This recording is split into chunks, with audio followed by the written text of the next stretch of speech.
গত কয়েকদিনে গরমের কারণে বেশ কয়েকটা মৃত্যু সংবাদ শুনেছি। আর এটা শুধু দুর্বল মানুষ না, যে কোনো সুস্থ সবল মানুষের এমন হতে পারে যদি শরীরের তাপমাত্রা 104 ডিগ্রির বেশি হয়ে যায়। তো এই ভিডিওতে আমি খুব সহজে বুঝিয়ে দিব এই বিপদের লক্ষণগুলো কি দেখলে বুঝতে পারবেন আপনার বা আশেপাশের কারো হিটস্ট্রোক হচ্ছে, আর সেই মুহূর্তে ঠিক কি কাজ করবেন এতে কারো জীবনও বেঁচে যেতে পারে। প্রথমে শুরু করছি বিপদের চিহ্নগুলো কি। এমন হতে পারে যে খুব গরমে আপনার বা আশেপাশের কারো অনেক গরম লাগছে, আপনি যখন গায়ে হাত দিচ্ছেন বুঝতে পারছেন খুব গরম হয়ে গেছে গা, কিন্তু কোনো ঘাম হচ্ছে না। এটা একটা বিপদ সংকেত, হিটস্ট্রোকের লক্ষণ। এমন হলে দ্রুত হাসপাতালের এমার্জেন্সিতে নিয়ে যাবেন। এমার্জেন্সিতে যখন এরকম রোগীরা আসে তখন আমরা কিছু বিশেষ পদ্ধতির মাধ্যমে তাড়াতাড়ি গাটা ঠান্ডা করার চেষ্টা করি। আর হাসপাতালে নিতে তার জন্য কিছু কাজ করবেন যাতে তার বেঁচে যাওয়ার সম্ভাবনা অনেক বেড়ে যাবে, সেটা আমি একটু পরেই বলছি। তার আগে আমি বাকি বিপদ চিহ্নগুলো বলে নিচ্ছি। খুব গরমে কেউ কনফিউজড হয়ে যেতে পারে, অর্থাৎ আপনি যা বলছেন সেটা সে ধরতে পারছে না, যেটা স্বাভাবিকভাবে সে বুঝতে পারে। সে যা বলছে সেটা আপনি বুঝতে পারছেন না, তার কথার তেমন অর্থ হচ্ছে না। এটা হিটস্ট্রোকের লক্ষণ। গরমের কারণে শ্বাস দ্রুত হয়ে যেতে পারে, ঘন ঘন শ্বাস নিচ্ছে, শ্বাসকষ্ট হচ্ছে এমন হতে পারে। গরমের কারণে বুক ধড়ফড় করা শুরু করতে পারে, খিঁচুনি হতে পারে, বমি লাগতে পারে বা বমিও হয়ে যেতে পারে, গরমের কারণে অজ্ঞানও হয়ে যেতে পারে। এগুলো হিটস্ট্রোকের লক্ষণ। এই লক্ষণগুলো দেখা দিলে খুব দ্রুত হাসপাতালের এমার্জেন্সি বিভাগে নিয়ে যাবেন, আর নিয়ে যেতে তাকে ঠান্ডা করার জন্য কয়েকটা কাজ করবেন যাতে তার বেঁচে যাওয়ার সম্ভাবনা অনেক বেড়ে যাবে। কি করতে পারেন? তাকে গরম জায়গা থেকে একটু ঠান্ডা জায়গায় নিয়ে যাবেন, যেখানে হয়তো একটু ছায়া আছে, ফ্যান চলছে বা এসি চলছে, এমন জায়গায় নিয়ে যাবেন। আর সেইটা যদি নেওয়া সম্ভব না হয় তাহলে সে যেখানে আছে সেই জায়গাটা ঠান্ডা করার চেষ্টা করবেন। হয়তো একটা ফ্যান আনলেন বা হাত দিয়ে বাতাস দিলেন, হাত পাখা দিয়ে বাতাস দিলেন, কাগজ দিয়ে বাতাস দিলেন।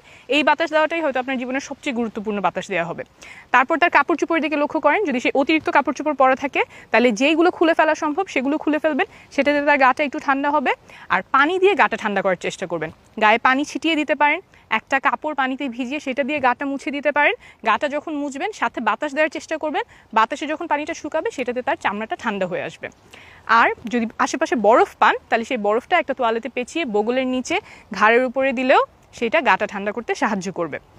তারপর যদি রোগীর অবস্থা থাকে সেরকম তাহলে তাকে পানি খেতে বলবেন। পানি ছাড়া পানি জাতীয় কিছু হলেও হবে, ডাবের পানি হতে পারে, ওরসালাইন হতে পারে, হয়তো পানিটাই সবচেয়ে সহজে পাবেন, সেইটা খাওয়ানোর চেষ্টা করবেন। তো এই গেল, এইভাবে ঠান্ডা করার চেষ্টা করবেন এবং ঠান্ডা করতে তাকে দ্রুত হাসপাতালে নিয়ে যাবেন। এইটা হচ্ছে সবচেয়ে বিপজ্জনক অবস্থার কথা বললাম, হিট স্ট্রোক। তবে হিটস্ট্রোক হওয়ার আগেও কিছু লক্ষণ দেখা দিতে পারে, যেটাকে আমরা বলি হিট এক্সস্টন। এই পর্যায়ে যদি কিছু পদক্ষেপ নেওয়া যায় তাহলে হিটস্ট্রোক এড়ানো সম্ভব হতে পারে। তো এই হিট এক্সস্টন অথবা আগে যেই সব লক্ষণ দেখা দেয় সেগুলো এখন বলছি। মাথা ঘোরাতে পারে, মাথা হালকা লাগতে পারে, অনেকে বলে শূন্যি লাগে, মনে হচ্ছে এক্ষুনি অজ্ঞান হয়ে পড়বে এমন বোধ হতে পারে। গায়ে প্রচণ্ড ঘাম হতে পারে, মনে হচ্ছে চামড়া একদম ঘামে ভিজে গেছে এমন হতে পারে। বমি লাগতে পারে, মাসল ক্র্যাম্পস হতে পারে, অর্থাৎ মনে হচ্ছে হাত পায়ের মাংসপেশি টেসে ধরছে। তাছাড়া অনেক গরম লাগা, অনেক তেষ্টা পাওয়া, মাথা ধরা, এই লক্ষণগুলোও থাকতে পারে। এই লক্ষণগুলি যদি দেখা দেয় তাহলে একটু আগে যে কাজগুলো বললাম গা ঠান্ডা করার জন্য সেগুলো করা শুরু করবেন। আর যদি মনে হয় যে মাথা হালকা লাগছে, মনে হচ্ছে এক্ষুনি অজ্ঞান হয়ে পড়বে, তাহলে তাকে শুয়ে দিবেন, শুয়ে পা দুটো উঁচা করে দিবেন। এইটা করার ফলে তার ব্রেইনে রক্ত চলাচল ভালো হবে এবং তার যে হালকা লাগছে, মনে হচ্ছে এক্ষুনি অজ্ঞান হয়ে পড়ে যাবে, সেটা চলে যাবে। তো তাহলে এই ঠান্ডা করার কাজ যখন আপনি শুরু করবেন তার আধা ঘন্টার মধ্যেই সাধারণত রোগীর ভালো লাগা শুরু করে। যদি আধা ঘন্টায় ভালো না হয়, কোনো উন্নতি আপনি না দেখেন, অথবা দেখেন রোগীর অবনতি হচ্ছে, অবস্থা খারাপ হয়ে যাচ্ছে, অথবা কোনো গুরুতর লক্ষণ দেখতে পান, কোনো বিপদের সংকেত দেখতে পান, যেগুলো আমি একদম ভিডিও শুরুতে বলেছি, তাহলে দ্রুত হাসপাতালে নিয়ে যাবেন। আর শেষ একটা কথা, গরমে তো শুধু আমাদের কষ্ট হয় না, পশু পাখিরও কষ্ট হয়। যদি সম্ভব হয় তাহলে জানালায় বা বারান্দায়, ছাদে, বাইরে কোথাও একটু একটা পাত্রে পানি রেখে দিতে পারেন যাতে পশু পাখি এসে খেতে পারে।